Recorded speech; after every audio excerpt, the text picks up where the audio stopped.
माँ कालका को नमन करता हूँ, बड़े बुजुर्गों को प्रणाम, बच्चों को ढेर सारा प्यार। भावों की सीरीज में आज चर्चा होगी 12वें भाव की। इस सीरीज का अंतिम वीडियो, उसके बाद नई सीरीज, एक इंटरेस्टिंग सीरीज लेकर आ रहा हूँ, तो नजरें बनाए रखिएगा।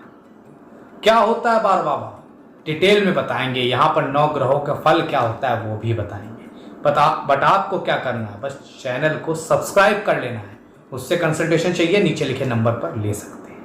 तो भाई 12वां भाव विदेश बसने का भाव, विदेश यात्रा का भाव, अकेलेपन का भाव, मोक्ष का भाव, अध्यात्म का भाव, बेड प्लेजर का भाव, भौतिकवादी इच्छाएं जिन्हें आप कह सकते हैं, एकांत, मुक्ति, कष्ट, व्यर्थ की बातें, खर्चों, दिव्य ज्ञान, इसीलिए अध्यात्म मोक्ष से जोड़ा गया है। उसी के साथ साथ लाइफ में अल्टीमेटली क्या गोल है किसी का, कितना वो भौतिकता से जुड़ा होगा, कितना आध्यात्मिकता से, ये 12वां भाव बताता है। अपने आप में तमाम चीजें समेटे हुए हैं। वैराग्य मतलब आध्यात्मिक पथ पर चलना, संन्यास 12वां भाव ही बताता है। बड़े बड़े आश्रम, मठ, पूजा स्थल पर इसका प्रभाव होता है। विवेकानंद से लेके माननीय प्रधानमंत्री मोदी तक पर इसका प्रभाव है। अपने आप में सपने, भावनाएं, रहस्य, गुप्त चिंताएं, तनाव, हीन भावना सब समेटे हुए हैं। तो बहुत कुछ कहता है, बोलता है। अंतिम भाव है सुख, आसक्ति, भौतिकता से आजाद होने का समय है, या इन्हीं में ही लिप्त रहकर, क्योंकि बेड प्लेजर भौतिकतावादी जीवन का भी भाव हो, एक तरफ इसे बोला गया है, तो इन्हीं में लिप्त होकर अगले जन्म का भी भाव है, जहां आप लग्न लेकर उदय होंगे। यह भी दर्शाता है हम खाली हाथ आए थे, खाली हाथ जा रहे हैं, इसलिए इसे खर्चों कहा गया है कि यहां पे आके समाप्ति होती है।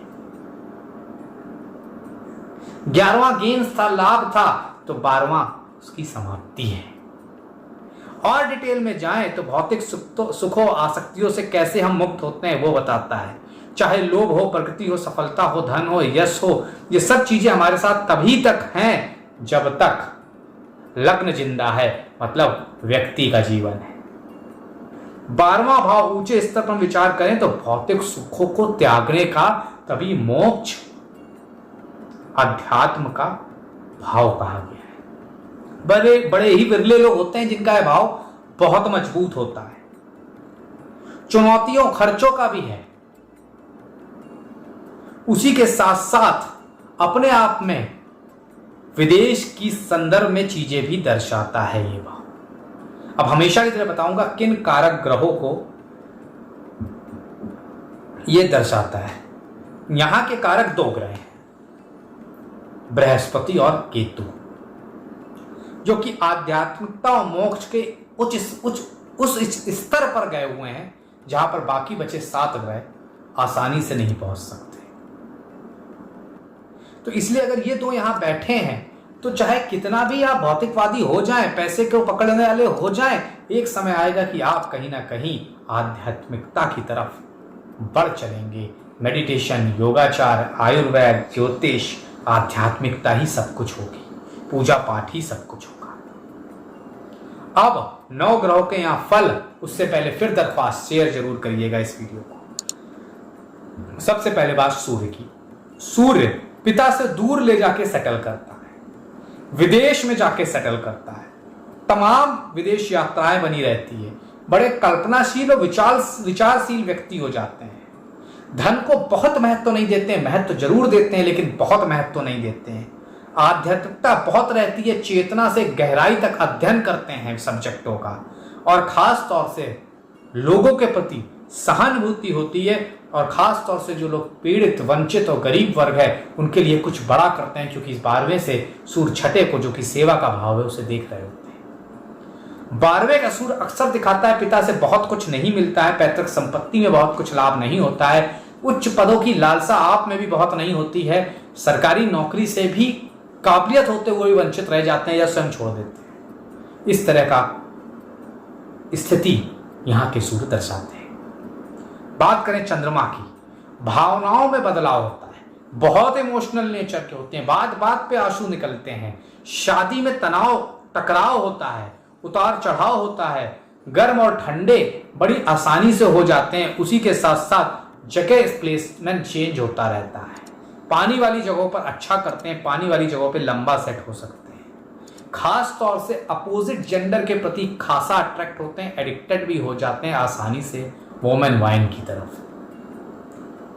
उसी के साथ साथ खर्चेलू होते हैं या फिर बहुत ही ज्यादा कंजूस होते हैं, पैसा रुपया अच्छा जोड़ लेते हैं, दूसरे के धन पे ऐसे लोगों की अक्सर देखा जाता है नजर रहती है। विदेश यात्राओं के लिए चंद्रमा अच्छा रहता है, हमेशा घूमना फिरना पसंद करते हैं। माता से संबंध अच्छे नहीं रहते हैं, माता से अलगाव की स्थिति बना देता है ऐसा चंद्रमा। बात करें बृहस्पति की स्थिति की, आत्मा से जुड़ा हुआ, आध्यात्मिकता से जुड़ा हुआ, मोक्ष से जुड़ा हुआ, धर्म से जुड़ा हुआ, गुरुओं बुजुर्गों पिता से जुड़ा हुआ व्यक्ति का बृहस्पति यहां बैठता है। धार्मिक आध्यात्मिक मार्ग की तरफ आप अर्ली एज में ही बढ़ना शुरू कर देते हैं, खूब पूजा पाठ करते हैं, कमजोर वर्ग की मदद करते हैं, समाज में ऐसे लोगों की खूब मदद करते हैं, ज्ञान परोपकार आपके अंदर मौजूद होता है, उच्च शिक्षित होते हैं, पढ़े लिखे होते हैं, घर गाड़ी बंगले का बहुत सुख होता है, विदेश यात्राएं करते हैं, लेकिन परमानेंट सेटल होने की इच्छा बहुत होती है लेकिन हो नहीं पाते हैं। उच्च शिक्षित, अच्छा व्यापार, अच्छी नौकरी, अच्छे रुपए पैसे रहते हैं। खास तौर से मिड एज तक 30 साल तक अपोजिट जेंडर या फिर इस तरह की चीजों को एंजॉय करते हैं। अगर शुक्र बहुत मजबूत है, अगर नहीं है तो शुरू से ही रुझान धार्मिकता पे रहता है। ऐसे लोग वेद उपनिषद इन सब चीजों का भी पठन पाठन करते हैं, ज्योतिष विज्ञान आयुर्वेद धर्म योग इन सब को भी पढ़ते हैं, उसमें भी एक अच्छी तरक्की करते हैं। शरीर से बल्की हो जाते हैं, मीठा पसंद होता है, खाने के शौकीन होते हैं, थोड़े आलसी होते हैं। अब बात करते हैं शुक्र की, महाराज की। किसी के साथ भी रिश्ता बना लेते हैं, वोमेन वाइन में खूब इन्वॉल्व होते हैं, खूब रुपया पैसा रहता है, भौतिकवादी होते हैं, एंजॉयमेंट करते हैं, खूब बाहर घूमने जाते हैं, विदेश नहीं जा पा रहे तो अपने पैसों से ही टूर बना लेते हैं। खास तौर से खूब ऊर्जा होती है, कलात्मकता होती है। उसी के साथ साथ सामाजिक स्तर पर भी एक्टिव होते हैं, लेकिन more than one affair, more than one relationship भी ऐसे लोगों को देखा जाता है। और अगर शुक्र कमजोर है तो पार्टनर के साथ रिश्तों में दिक्कत या बच्चे होने में प्रॉब्लम भी ऐसे लोगों को होती है। लेकिन अगर शुक्र मजबूत है, बेहतरीन साथी होते हैं, मल्टीपल साथी होते हैं और लाइफ को एंजॉय करते हैं, काफी अच्छी फील्ड, किसी भी फील्ड में काफी अच्छी ऊंचाइयों तक जाते हैं, मीडिया पठन पाठन या फिर फिल्म इंडस्ट्री में भी लाभ लेते हैं, विदेशों में सेटल होना इन लोगों के लिए बड़ा आसान होता है।